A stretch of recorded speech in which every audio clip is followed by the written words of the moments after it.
What's up, everybody? It's your boy for another classic review, and today I'll be doing I'm gonna do you talk about my thoughts this time, like I did with the Haunted Mansion, which was better, the 2003 or this year's. This time I'll be doing a review on based on the story of Jules Verne's Around the World in 80 Days. Which was better, the 1956 or the 2004? And to tell you the truth, this is gonna be one hell of a dozy because I would say to the end which was better, but let's continue. What is it? As you know, I don't think any studio hasn't done a film around the world in 80 days. Well, I don't count a series. So we're concentrating on two movies. The one released by United Artists, and the other by Walt Disney. Which one was a major success, the other a major flop. Was actually one earned 5 Academy Awards, one earned 2 Stinker Awards. Oh yes, there's a Stinker Awards. You thought the raspberries were the other ones? Mm-mm. Let's just say one works, one doesn't. So yeah, before we begin, did you subscribe? Did you hit the bell? If so, it's a time to take on a journey. See the world. By air, by sea, by train, by horse, you name it. It's a wonderful world. Remember to subscribe. But now we go to Around the World in 8 days. Ha ha! So yeah, Around the World in 8 days was based on the story of Jules Verne, who's a famous writer, which some of the stories are like I forgot the name of this story, Captain Nemo is shoved the Nautilus. Damn. Disney made a film. It was actually a film I forgot. 50 Leagues Under the Sea, that one. Originally was being done by George Powell, but since Disney and George Powell had like a gentleman agreement, Disney did the film. While he did the Time Machine. Well, let's stick to this one. Around the World in 8 Days was a film which depends on both of them. Let's start with the 56. 1956 was produced by... Oh boy. Sorry, by Michael Todd. And this was his ambition. He was from New York and he wanted to make this project. And of course, this film had an all-star cast, but their main cast was starring David Niven, Robert Noon, and Shirley MacLaine, and also another actor, which we in the Latin community know who he is. You might know him as Mario Moreno, but we all know him as Cantinflas. Cantinflas. Who is considered to be one of the greatest Latin American comedians in the world. And by the words of Charlie Chaplin, the greatest clown in the world. And no joke, if it wasn't for Charlie Chaplin, there's no way Cantinflas would actually accept the role of Around the World in 8 Days. It was actually mentioned in the biofilm Cantinflas, where him upset what's been going on in his life until he receives a package from Charlie Chaplin. Contains the book of Jules Verne's, and a letter says to Cantinflas, the greatest comedian in the world. And when you get a praise for one of the greatest iconic comedians of the silent film era, hey, it's like giving praise by Picasso.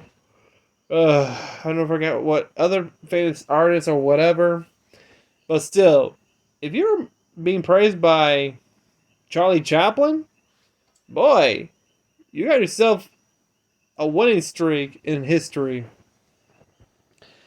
And I think in the movie, it also talks about not just about Cantinflas, but also before the startups of the making of Around the World in 80 Days as well. Both timelines. I get the current before they started filming the movie, and story of Cantinflas, how he became this famous comedian. that made not just Mexico laugh, but the whole Latin American world, including the whole world, laugh with his comedy. Well, it continued around the world 8 days, and this film actually earned 5 Academy Awards, including Best Picture and also a Golden Globe for Cantinflas for Best Actor. Hey, it was his first Golden Globe, and this is actually his first U.S. film debut since he only makes films in Latin America. And he continued making films until he died in 1993.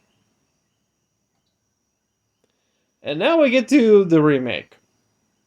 If you don't know the remake, it was done by Walt Disney Pictures, which, no brainer there. It has, which of course stars with a similar and same name like the 1956. It stars Jackie Chan, Steve Coogan, and Cecile de France.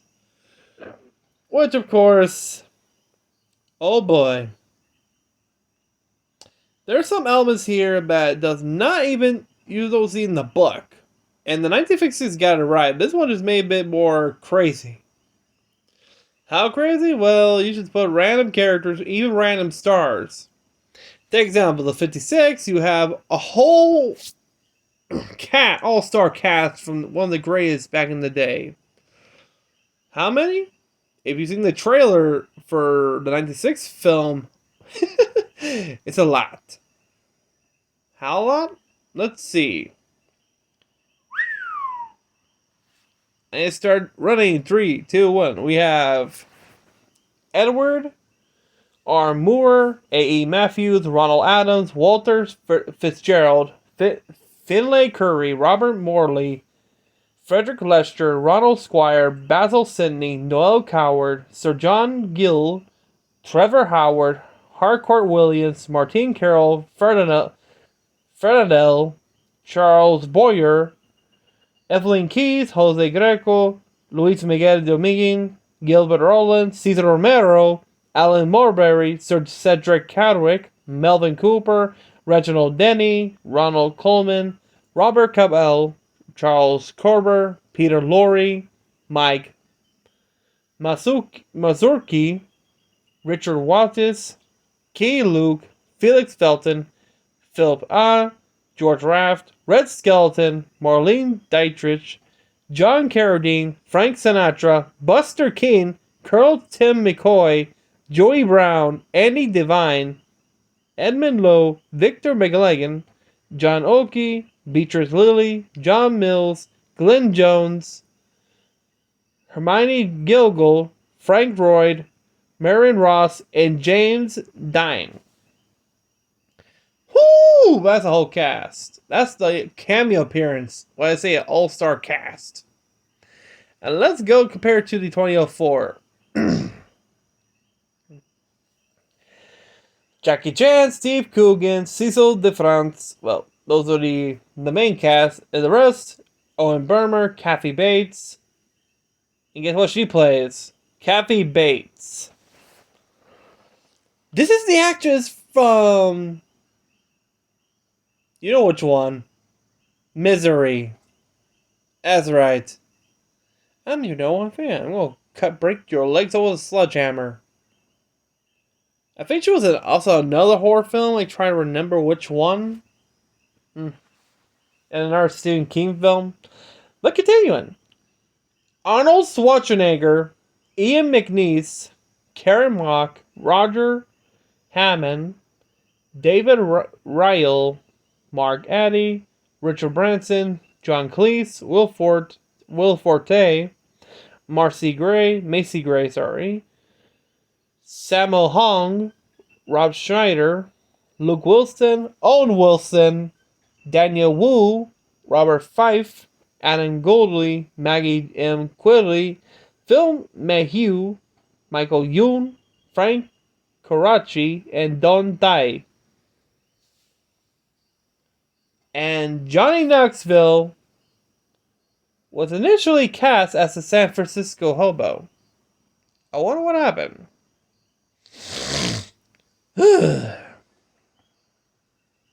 Yeah. And here's something else. How much was the budget for each film? For the 1956, it was $6 million. For Disney, it was $110 million. While Around the World 8 Days made a box office success of $42 million, which is a lot back in those days. Walt Disney made $72.2 million, but remember, this is 2004 with a budget of $110 million. It's a flop. So yeah, there's a difference between back then and then in 2004. And oh boy, was it a major facepalm for the remake. And this film was quite interesting because I seen both of them, but I like the 1956 because you had a lot more interesting characters, world traveling, everything, and a lot of comedy with Cantinflas. Because come on, there's a scene where you have him fighting the bull ring, but that's not new. He did this before in his films, in his movies, where you see him as a bullfighter. I don't know which film. I see a couple of his films like El Padrecito, El Profesor, or in translation, The Priest, or the Professor, which are good films. And he did a lot of films were funny. And in the biofilm, the Actors Guild, the strike. He did the same thing with his fellow actors in Mexico back then. In the biofilm, it was talking about how the industry changed, like normally getting rights, mostly the complications of before the making of Around the World 8 Days from 1956 with Michael Todd. First, he went to Hollywood to do a promotional for the film by inviting the famed actress Elizabeth Taylor, which later after the film they got married, and Cantinflas was the witness. Unfortunately, the marriage only lasted a year because Michael Todd died in the plane crash on his private plane called the Lucky Liz after his wife. And fun fact, he's the only out of all her husbands who she divorced. So, wow. And also explains the marriage life of Cantinflas as well. He married a Russian performer while she was traveling in Mexico. And it turns out she couldn't have children, which also tragically upsets Cantinflas, which, damn. There was a scene where she was in the floor holding the letter with Cantinflas was what happened. Until it turns out she can't have a baby, which, you see from the baby clothes, like, you see he's upset, he's sad right there. And it was raining and stormy, so you add the dramatic right there. When the film came out, let's just say for the American viewers, they didn't like it. But for us Latin Americans, it was damn good. Because we understand the history of who he is and in the U.S. But back to Around the World 8 Days, because there's something... I think Around the World 8 Days plays something significant to him and Michael Todd. Because remember, this guy has... Okay, I'm just going to laugh because...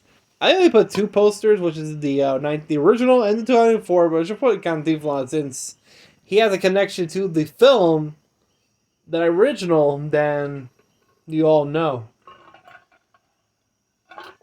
Because in the biofilm of Cantinflas, where you have the opening where the narrator talks about the major blockbusters like The Ten Commandments, the King and I don't know what was another one. It was another one with Elizabeth Taylor, and that was like a Western romantic at the time period, and also as well that United Artists earned their first Academy Award, but tragically they lost one of their co-founders, Mary Pickford, leaving Douglas Fairbanks Jr.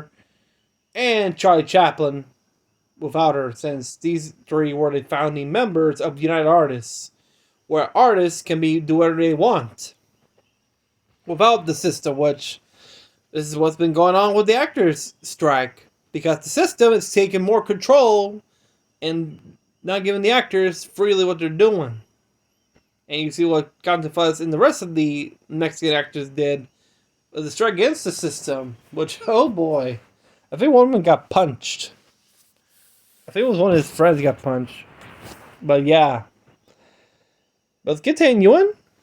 Compared to, let's start with the plot. Actually, no, the plot for 1956 is more truthful to the book because okay, yeah, Edward R. Muir, who's the broadcast journalist, it's featuring prologues featuring footage from the trip from the moon from 1902 by George Méliès.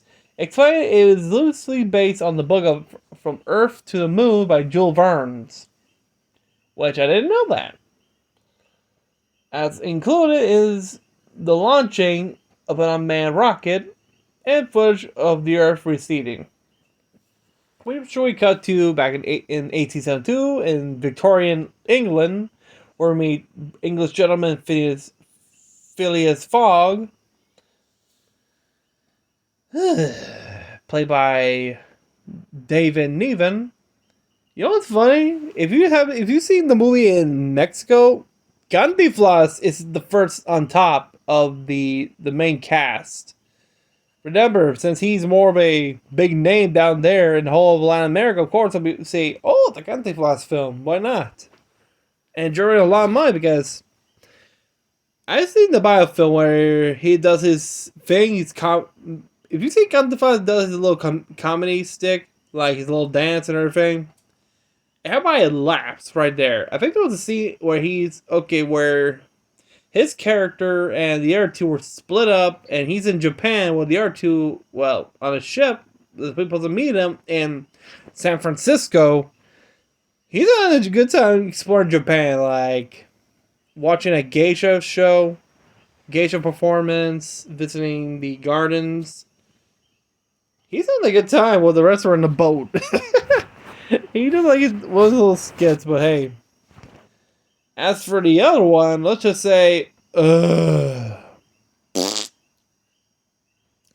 just say there was a scene where they travel, well, different places in the world until they hit India. I don't know if it's India or Istanbul. Where, of course, they are forced to become guests of Prince Happy's banquet. And guess who played that? Arnold Schwarzenegger, literally, playing a guitar surrounded by women. Yeah. I think I recall a documentary about Playboy, and there was a clip of Arnold playing his guitar during his younger days, like it's from the 70s or 80s, playing his guitar at the Playboy Mansion on the lawn. Yeah. That one. Which I quote, he forces guests to his banquet, which initially hospitably, until he soon orders the men to leave while Monique, who's the female companion, becomes his seventh wife. You don't see that in the 1956, which, damn. Oh boy. As for the other one, it does say it has the same plot, like trying to get framed and trying to stop the wager. And the places they visited in the original, if it's, let's start with, okay, we already met with, okay, we have a little running comedy where a French valet named Passeport Partout, played by Cantinflas. Hold it. As I was saying, let's just say they first started a journey on a hot air balloon visiting. First, having reached Paris, then the Alps, where let's just say they had a little gag when they're on top of the mountain. Cantinflas grabs a whole chunk of snow, puts it in the champagne, you know, the thing where you put the champagne, and gets champagne to the fog. Of course, they blow off course, which of course, they actually end up in Spain, where we see a tabletop flamenco sequence performed at the bar. Later, Passaporte engaged in a comic bullfight, which, remember, Cantinflas did a lot of bullfighting in his movie, so it's new, but it's pretty cool.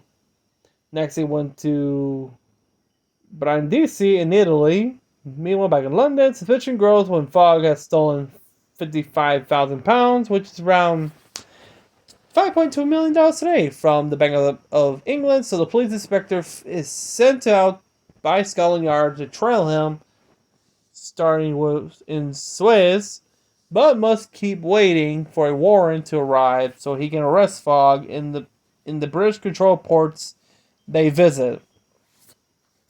Then they visit India, where they rescue a beautiful widow, Aura, from being forced into a funeral pyre with her late husband. Wow. The two travel to Hong Kong, Yokohama, San Francisco, the Wild West, including the Sioux Nation, because there's a gag scene where they're on the train and the Sioux attacking them, where you see Captain Fly in a cowboy suit trying to walk on top of the cars, getting to the train. So they reach New York. They register a passage on a cargo steamship traveling to Venezuela. Fogg bribes the captain to go to England. At last, they run out of coal mid-ocean, and the ship stops. Fogg buys the ship and then instructs the crew to take everything that burns lifeboats to provide fuel. Of course, they arrive in Liverpool, where it's still just enough time to travel to London and win the wager. Fogg is promptly arrested by the diligent yet misguided Inspector Fix. Detaining Fogg at the police station, the embarrassed Fix discovers that the real culprit has already been apprehended by the police in Brighton. Although Fogg is exculpated and free to go, he is now in Suffolk in time to reach London before his deadline. So he has lost everything but the enduring love of the wisdom Aura. Upon returning to London, Fogg asks Passepartout to arrange a church wedding next day. Monday, celebration comes with Passepartout is shocked to inform that the next day is actually Sunday. Fogg then realized by traveling east towards the rising sun, crossing the international date line, he has gained a day. Thus, there is still enough time to reach the Reform Club and win the bet. Which of course, Fogg rushes to the club, arriving just before 8:45 p.m. chime. Passepartout and Aruda then arrive behind him, eventually shocking everyone as no woman has ever entered the Reform Club. And that's how the original film goes with that ending. As for the 2004, Jesus Christ. Okay, listen to this. Instead of the Gentlemen's Club, guess what this goes to? The Royal Academy of Science. Fogg is insulted by Lord Kelvin, head of the Academy, who believes ambition and innovation to be an insult. Following a debate on the whereabouts of the thief, Kelvin makes a bet that Fogg cannot travel around the world in 8 days. If Fogg succeeds, he will replace Kelvin as Minister of Science. If not, he will be ruined. Fogg and Passepartout, which is played by Jackie Chan, take a carriage out of London after a confrontation with the corrupt Inspector Fix hired by Kelvin. Passepartout and Fogg journey to Paris, where Passepartout must invade General Fang's warriors. Oh yeah, there's some gags here. Fang wants the Jade Buddha previously given to Lord Kelvin, but stolen by Passepartout, pretending to take Fogg to see Thomas Edison. Passepartout leads him to the Impressionist painting student Monique Larouche. Passepartout fights the warriors while his boss discusses Impressionism. The two men and Monique depart in a hot air balloon, chased by the Fang warriors. Oh boy. The trio arrive at Istanbul where, they meet Arnold Schwarzenegger's character, which, oh boy. Which, hear this. The men convince Happy to release Monique, or they will damage his personal statue of the Thinker, which is actually Arnold himself as Thinker, which they actually smash. That's when Happy orders men to pursue them after they destroy the statue. The three travelers escape. Calvin learns about the bank robbery. He orders the British colonial authorities in India to arrest both men. Passepartout receives notice of the price on his head and warns his companions, disguised as women. They are attacked by Fang warriors using Inspector Fix and a sextant as weapons. Fogg and Passepartout defeat their assailant and flee to China. In a Chinese village where Lu Jing had come from, Lanhu, they are welcomed by Lu's family members. However, they are captured by the Black Scorpions. Recognize Lao Xing challenges the leader of the group to a fight. At first, his fight alone is defeated. Moments later, he is joined by his fellow 10 Tigers of Canton to defeat the Black Scorpions. The Jade Buddha is returned to the village temple.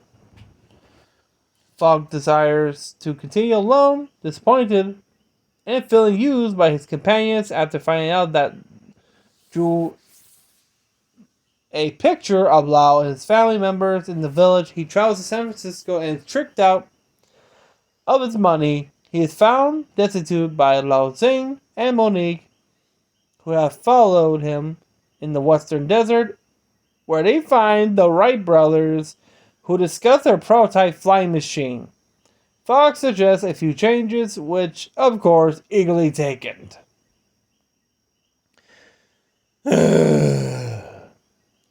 Was this before the Wright brothers? And guess what they were doing?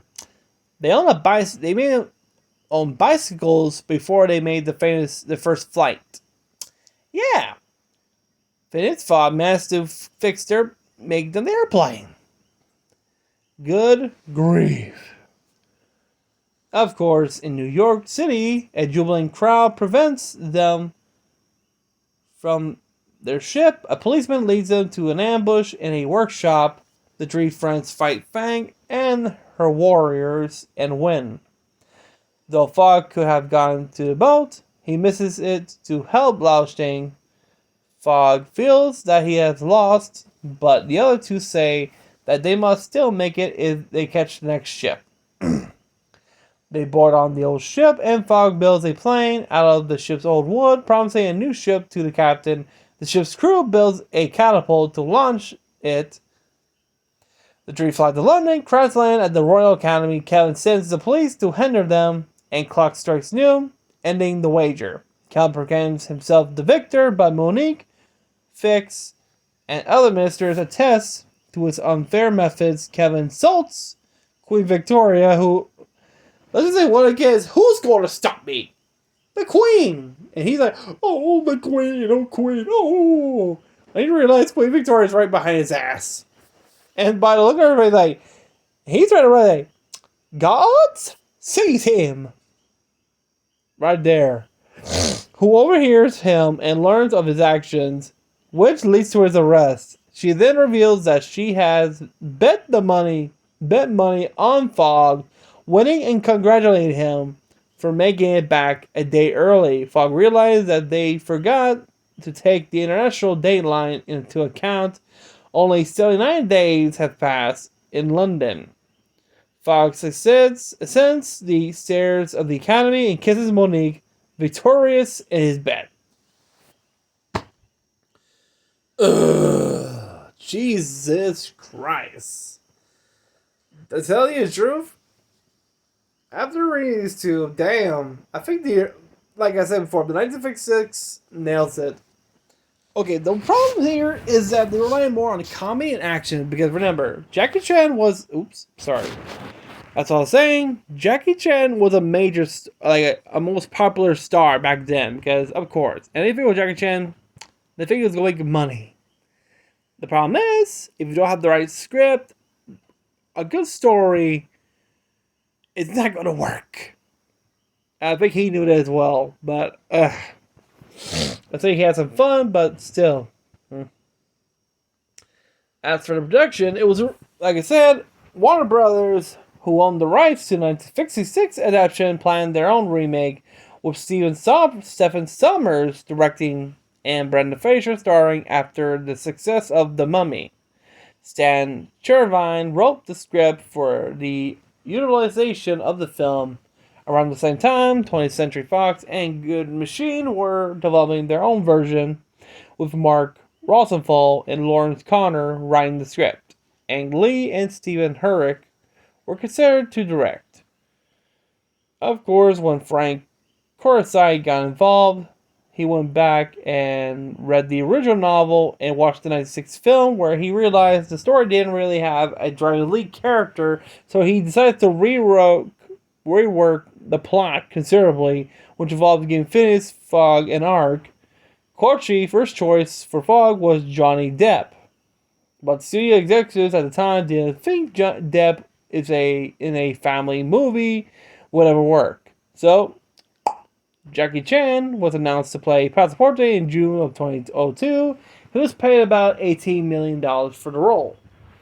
After Chan was cast, filmmakers settled on a lesser-known character actor, Stephen Coogan, for Fogg.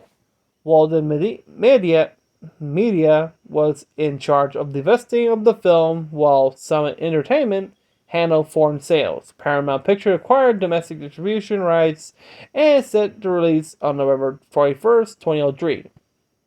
However, the studio stepped out at the start of the year, which concerns over the high budget and bankability of the cast. Principal photography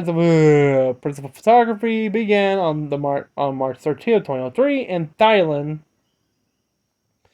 followed by a 3-month shooting in Basel Studios in Berlin. Before Disney had picked up the film up for distribution, it was one of the highest budget films produced without a distributor attached.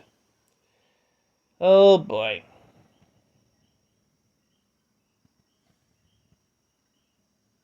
Say what? I'm looking at the soundtrack and I never know this. Okay, for the soundtrack, they had It's Stinky, written by Homer Vesperman and Charles Weasley. Shenash Per Se, The Mystery Continues, composed by Suma Ograda. Everybody All Over the World, joining Celebration, performed by David A. Stewart and Sylvia Young Stage School. River of Dreams, instrumental by David A. Stewart and Adeline, and It's a Small World, written by the Sherman Brothers and formed by Bahaman. Yeah, the song From the Ride. We don't know which one. The one that will drive you nuts. As for the 1956, which, oh boy, there was a whole list here. Meaning, if you don't know the history of the cast, let's just say the film boasts of an all-star cast, which contains with David Niven and Cantinflas in the lead roles of Fogg and Passport. Sorry. But of course, Fogg is the classic Victorian upper-class English gentleman, well-dressed, well-spoken, extremely punctual, whereas his servant, Passepartout, which, of course, who has an eye for the ladies, which, of course, if you haven't seen one of Cantinflas' films, it's always with an attractive woman. Literally. If you see one of his posters, he's always eyeing an attractive woman. If you see his wife, she's a Russian beauty. No wonder he has eyes for her. I can't remember it was in the movie Cantinflas where in the 1940s, where this is before he became famous, he was looking for a job. This is when he started a stage comic. Kind of like vaudeville in the US. Let's just say the daughter of the owner was going yippee on him until the owner thought it was him, but it's actually his daughter, but he kicked him out in the rain. Damn. I don't blame him. I feel bad for him for not understanding, but damn. And remember, this is actually the 1956, so yeah, provides much of comic relief as a jack of all trades for the film, in contrast to its master's strict formality. Joining them is Shirley MacLaine as a beautiful Indian princess Odoa, and Robert Noon as the determined but hapless Detective Fix. So there was no Lord Kelvin, it's just Detective Fix. In his last role, wow.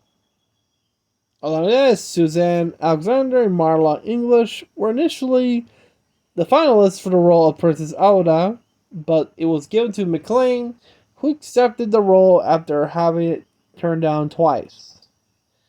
Others who tested for the role were Sylvia Lewis, Lisa Davis, Audrey Canty, Eleanor Tannen, Eugenia Paul, Joan Ellen, and Jacqueline Park. The role of Pasaporte was greatly expanded from the novel to accommodate Cantinflas, who was known as the most famous Latin American comedian at the time, and he winds up stealing the film. Which, of course, while Pasaporte describes himself as a Parisian in the novel, this is unclear in the film because he has a French name but speaks fluent Spanish. When he and his master arrive in Spain by balloon, in the Spanish version, the name of his character was changed from the French Pasaporte to the Spanish Juan Picaporte. The name of the character has the early Spanish translation of the novel. There is also a comic bullfighting sequence, which was especially created for Cantinflas, and is not in the novel, which it's not new because Cantinflas, if you've seen his films, he did scenes with bullfights, which is actually comedic in his way. And he does not harm the bull, don't worry. For those Peter nut shits, don't start barking. Indeed, when the film was released in some Spanish-speaking nations, Cantinflas was billed as the lead. Why not? It has Cantinflas. Boom, money. Back to what I was saying. According to the guidebook, this was done because the obstacle Todd faced in casting Cantinflas, who has never previously appeared in an American movie and has turned down numerous offers to do so. So Todd allowed him to appear in the film as a Latin. So the actor said himself, "To my audience in Latin America, I'll still be Cantinflas," which he always been. He always been until his death in 1993.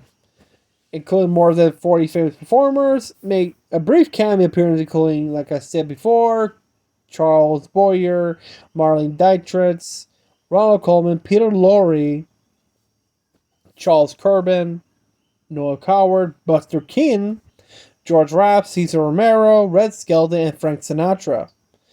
But the film was significant as the first of the so-called Hollywood make-work films employing dozens of the film's personalities. John Wayne turned down Todd's offer for the role of the colonel leading the cavalry charge, a role filled by Colonel Tim McCoy. James Cagney and Gary Cooper and Kirk Douglas, along with Wayne, were considered for the role, but according to Michael Todd, they all wanted to kid it. Promotional material released at the time quoted a Screen Actors Guild representative looking at the shooting called the street and crying, "Good heavens, Todd. You made extras out of all the stars in Hollywood." As of 2023, Shirley MacLaine and Glenn Jones are the last surviving members of the Bill cast, as well as the uncredited Marin Ross. Wait. Which, that means, and this is by this year, Shirley MacLaine, who is the leading lady who played the princess, is the only surviving leading member along with Glenn Jones and Marin Ross. Because the rest of her lead co-stars, Mario Moreno and David Niven, are dead. So these three are the only last surviving Bill cast members of the movie. And this movie came out in 1956. If she managed to get to reach 2026, which would be the anniversary of this film, this will be a big deal. Damn. And As for production, it was a long history because, unlike Disney, this one has more of a longer history. It all started when the film, well, around the world, it was produced by Broadway showman Michael Todd, which was based on the book by Orson Welles. Todd had never before produced a film, so of course, the director he hired was Michael Anderson, who had directed the highly acclaimed British World War II feature The Dam Busters, George Orwell's 1984 feature, and other classic films. Todd saw his interest in the Todd AO format to help finance the film. Sorry, my allergies got kaput. And damn, for the making of the film was pretty tricky because the film took place in 1955 from August 9th to December 20th, which took a long time to do. And you know, a lot of some 10,000 extras like were used in the bullfight scene in the arena where Cantinflas is the Matador, which he previously done in some bullfighting scene in his movies. They used 6,500 residents of the small Spanish town called Chinchon, which is 28 miles from Madrid. Wow. Of course, Todd sometimes used model, boats, ships, and trains for the film, which, cool. Practical effects. Nice. I'm sorry, my allergies going yippee. And this, okay. As for the reception of the film, once it was completed, I'll just say it was a major success, big time. Time magazine called it brassy, extravagant, long-winded, and funny, and the polymerase of productions, writing as a travelogue around the world is at least a spectacular of anything Cinemarama has slapped together. Time highlighted the performance of the famous Mexican comedian Cantinflas, who, in his first U.S. film debut, gives delightful evidence that he may well be, as Charlie Chaplin once said, well, this is from his words, the world's greatest clown, or the greatest comedian in the world, which, in the biofilm where Michael talks to this, I don't know who this other guy is, and our producer was an asshole, Michael Todd did not know the guy he was talking to later when the other guy left, instead of talking to Mauro Moreno, talk to Cantinflas. And when he's about to leave, he asks, Mr. My friends call me Charlie. Until he realizes until he puts on his bowler hat, the cane, and he does his famous walk, he realizes he's been talking to Charlie Chaplin. And remember, Charlie Chaplin had to be one of the heads of United Artists, because remember, United Artists was founded by Douglas Fairbanks, Mary Pickford, and Charlie Chaplin. 3 actors from the golden age of Hollywood formed their own studio where actors can do what they want. Which, of course, he knew this film wanted because he's getting tired of the system, which, of course, the studio was built of those who want freedom. Which is like what's been happening now with the actors strike. Because they're losing the freedom and they deserve what they needed. The freedom to do what they want.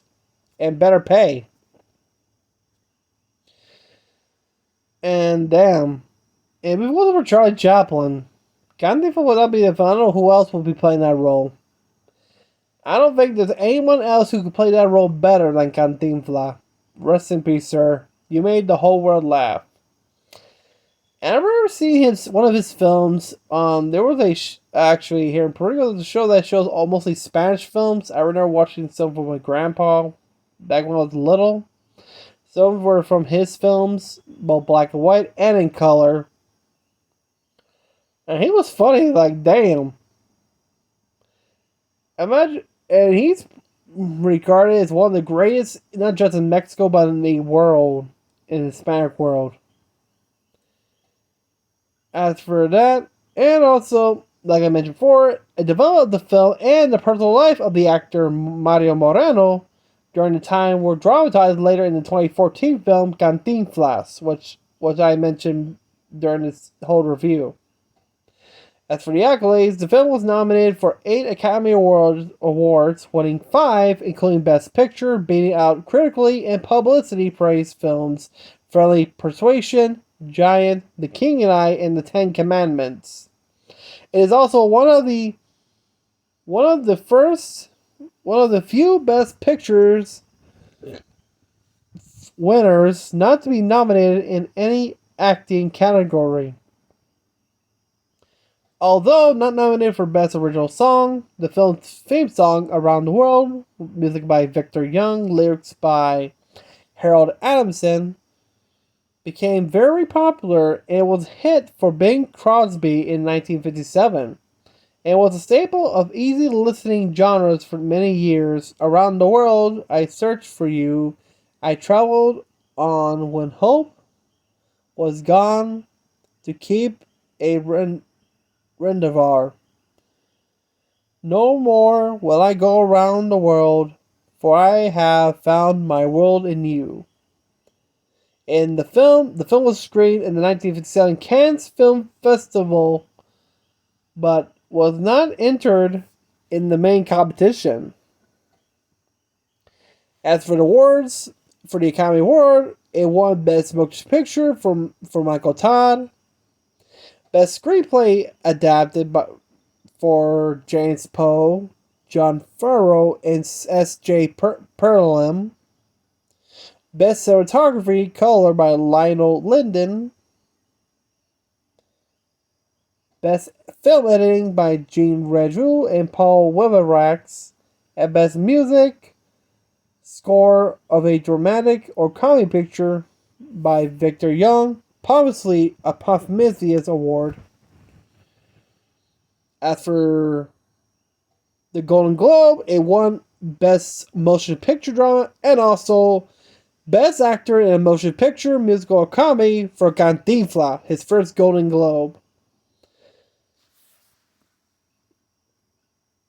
As for an anniversary celebration, on the first anniversary of the film's release, Todd threw a party at Madison Square Garden, which there's a CBS paid Michael Todd for the rights to cover the anniversary celebration as a television special, along with his wife, Elizabeth Taylor. If you haven't seen the film Cantinflas, it opens up at the Hills Hotel, where he meets with Elizabeth Taylor in arrangement for a premiere, like a promotional premiere. Which, of course, after the film, they married, literally. Like I said, and Cantinflas was a witness. They married in Acapulco, over there. How crazy is that, huh? And the American, okay, because unfortunately, he died in a year later in a plane crash on his private plane during the promotion of the film. Damn. Distribution ownership, which of course was a lot of the original, Tado.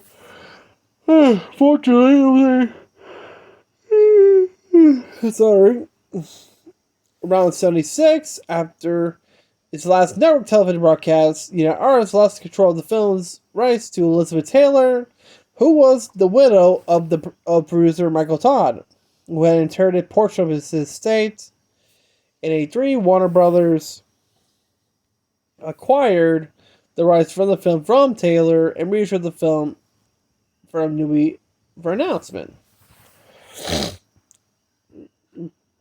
In 2004, Warner Bros. Issued a digitally restored version of the 24-frame incarnation on DVD, which, of course, includes the original intermission interact and exit music, which, of course, you haven't seen the intermission. It's something you haven't seen before. Damn. But yeah, compared to both films, oh yeah, I want to see about this other shit fest. As for the reception for the 2004 version, you ready for it? The film was premiered at El Capitan Theater in Hollywood, California on June 13th, 2004. It was released in 2016 by Walt Disney Pictures. As for critical response, it has a 32 approval rating and average, oh boy, with such consistency, a hit and miss family fare that bears only slightest resemblance to Verne's novel. Metacritic review gives the film a 49 out of 100, which of course mixed average reviews. Audience poll cinema score gives the film a B plus and the F scale. The Guardian critic Mark criticized it for having little or no resemblance to the novel is based on. Roger Ebert praised it for visual style and for being goofy fun. Todd McCarthy on Variety wrote, takes plenty of liberties with the material and never generates much genuine excitement, but provides an agreeable ride without overloading it with contemporary filming mannerism. In 2014, Los Angeles Times listed the film as one of the most expensive box office flops of all time. As for the awards, the film was nominated for 2 Razzie Awards, Worst Remake or Sequel, and Worst Supporting Actor for Arnold Schwarzenegger. Listen to this. It was nominated for a Razzie, but actually won 2 Stinker Awards, Worst Supporting Actor for Arnold Schwarzenegger, and Most Unwelcome Remake.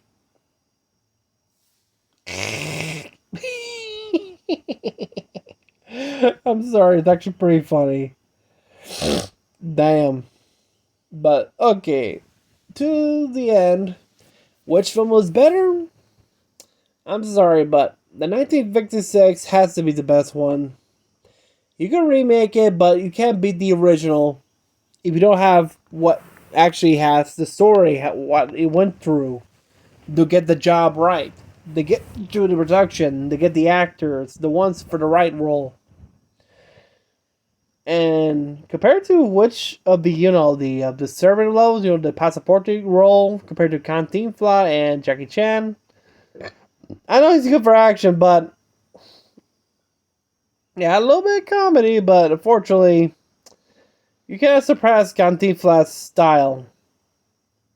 This is an actor who is well known in the Latin American world, who exploded because this was his first U.S. film debut. And Jackie Chan's been well known from the 90s to the 2000s. He's already well known. And fun fact, Jackie Chan starred in a porno film once. I'm not joking. Look it up. I think it was in Shanghai, I believe. Hey, you're not the other one. The Italian Stallion. I forgot his name. Shit. Sylvester Stallone was in that porno as well called The Italian Stallion. Where do you think he got that name from? But back to this film. I tell you the truth, 1956 has to be the best version of Jules Verne's famous novel. If you've seen these 2 posters, I like the 1956 one because it is more reliable because... Really? Flying on some kind of makeshift flying machine? Oh boy.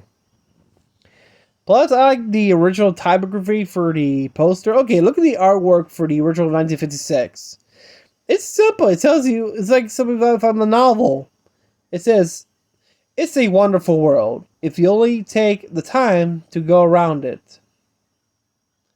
Which, 52 Best Pictures Awards, which of course, yeah. Michael Todd's Around the World in 8 Days. David Nealon, Cantinflas, Robert Noonan, and Sidney Sheldon in Technicolor. Has all the actors. 2004, look, it just say Jackie Chan, Walt Disney Pictures, and Walt Disney Media presents. Yeah. That's it. This one looks like a work of art. It's just to a CGI Photoshop. No offense, but damn. I don't think this is gonna be. I don't even believe this would be Around the World in 8 Days. It's really more like a spy flick than a film based on Jules Verne's novel. Literally, just by looking at the posters, and here you see in the original 56 poster, you see like how they travel by boat, elephant, steamboat. This was a gag where they actually make a boat on a rail car, train, and ostrich. And then begin with hot air balloon. Well, you have David's character Fox in the basket, while Conte Fox's character is holding on the rope, which of course is a gag there. No offense, but overall, the 56th film is the true winner. All hands down, literally. I'm not joking because, come on. I know this. Okay, I have no problems with Jackie Chan playing this film. I like the actor. He's pretty cool. If you've seen Jackie Chan Adventures, the animated series on Disney, it's awesome. But the studio who's making this film is just looking for an actor to play the role. I think the real one was Jackie getting a good payday. As for the studio, a massive middle finger saying, "You fucked up. Big time," which in the LA Times confirms the most expensive box office flop of all time. Jesus fucking Christ. Damn. I don't know why they put Arnold Schwarzenegger for that. Was for a funny gag? That didn't work out then. And look what he got. Look at what award he earned. One nominated for Worst Supporting Actor, and the others a winning Worst Supporting Actor. Jesus. And you know the funny part? It's repeating the same category, except this one said Worst Remake or Sequel. The other said Most Unwelcome Remake. But yeah, I think that'll be it for today, to tell you the truth. Let me know what you think of Around the World in 8 Days. Which one do you think you like more? The 1956 or the 2004? I think all of you have seen the 2004 one, but the 1956, if you've seen Turner Classic Movies, it was on as well. The movie's actually on Internet Archive, so go check it out if it's still there. I'd recommend the movie. You'll actually have a better time than the 2004 because, face it, too many ninja fights. Compared to this one, you have more storytelling, more adventure, gags, comedy there. Which they earned their 5 Academy Awards. But yeah, until then, if you're new to the channel, remember to subscribe, hit the bell, like this video. And remember our goal is to hit 1 million subscribers, or at least 500K. And guess what? We have 8,800 subscribers, which we're almost close to 10,000 subscribers, so that's actually pretty cool. Let's keep it up if we get to our goal. Until then, have a great day, everybody. Stay safe, peace out. If you want me to do more of this, like comparison of which is better, the first one or a remake, let me know in the comments down below which one you want me to do. Until then, have a great day, everybody. As I say, it's a wonderful world if you only take the time to go around in it. See ya.